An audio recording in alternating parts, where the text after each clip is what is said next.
Internet کے ذریعے یا فون پر کال پر نکاح ہو سکتا ہے یا نہیں ہو سکتا؟ اگر نہیں ہو سکتا ہے تو کیوں؟ اگر کوئی ہے صورت تو وہ بھی ارشاد فرمائیں۔ شرعی اعتبار سے اس کا حکم یہ ہے کہ فقہ حنفی میں نکاح کے لیے ایجاب و قبول کی مجلس کا ایک ہونا ضروری ہے۔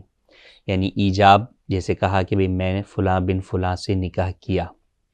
سامنے والا جو شخص ہے، جو عورت ہے، اس نے کہا میں نے قبول کیا، یا عورت نے کہا کہ میں نے نکاح کیا اور مرد نے کہا میں نے قبول کیا،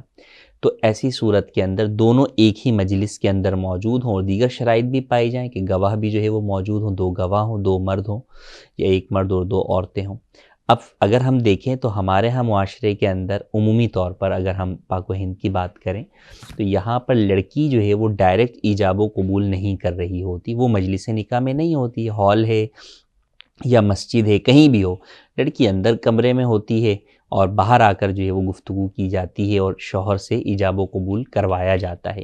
تو وہاں بھی بظاہر تو یہ لگتا ہے کہ مجلس جو ہے وہ الگ الگ ہے، کہ لڑکی کہیں بیٹھی ہوئی ہے، لڑکا کہیں بیٹھا ہوا ہے، تو جب یہاں نکاح ہو سکتا ہے تو فون پہ کیوں نہیں ہو سکتا؟ تو فرق یہی ہے کہ وہاں پر جو وکیل جاتا ہے اندر سے جا کے وہ اجازت لے کر آتا ہے لڑکی سے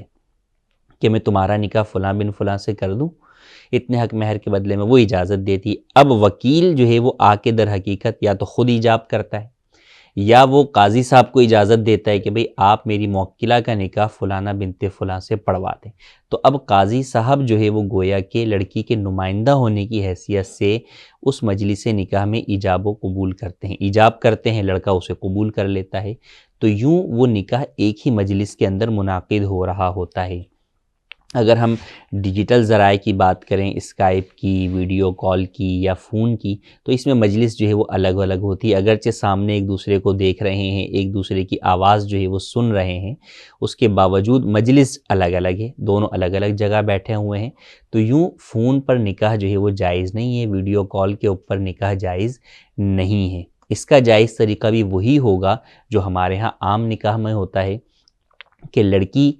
اگر مثال کے طور پہ مجلس نکاح میں موجود نہیں ہے تو وہ مجلس نکاح میں موجود کسی شخص کو فون پر اپنا وکیل بنا دے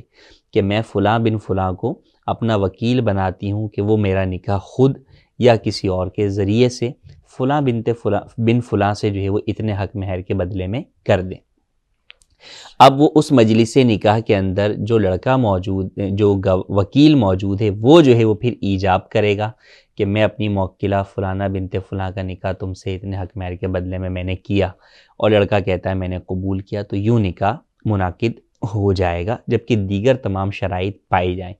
آسان الفاظ کے اندر اگر میں اس کو ایکسپلین کروں، مثال کے طور پہ لڑکا جو ہے وہ مدینہ شریف کے اندر موجود ہے اور وہ وہاں پر جو ہے وہ نکاح کرنا چاہتا ہے، لڑکی جو ہے وہ کراچی کے اندر موجود ہے، تو لڑکی مثال کے طور پہ اپنے بھائی کو جو کہ وہاں مدینہ شریف میں لڑکے کے پاس موجود ہے، اسے فون پہ وکیل کر دے کہ میں نے تمہیں وکیل کیا، تم میرا نکاح فلاں بن فلاں شخص سے اتنے حق مہر کے بدلے میں کر دو، تم خود کر دو یا کسی قاضی یا کسی اور شخص کے ذریعے سے کروا دو۔ اب وہ جو لڑکی کا بھائی وہاں پر ہے وہ جا کے کہے کہ بھئی میں اپنی موکلہ فلاں بن فلاں اپنی بہن کا نکاح میں نے تم سے اتنے حق مہر کے بدلے میں کیا، یہ لڑکے کو بولے اور لڑکا جواب میں کہے میں نے قبول کیا، تو گواہ موجود ہوں اور دیگر شرائط پائی جائیں تو یوں نکاح منعقد ہو جائے گا۔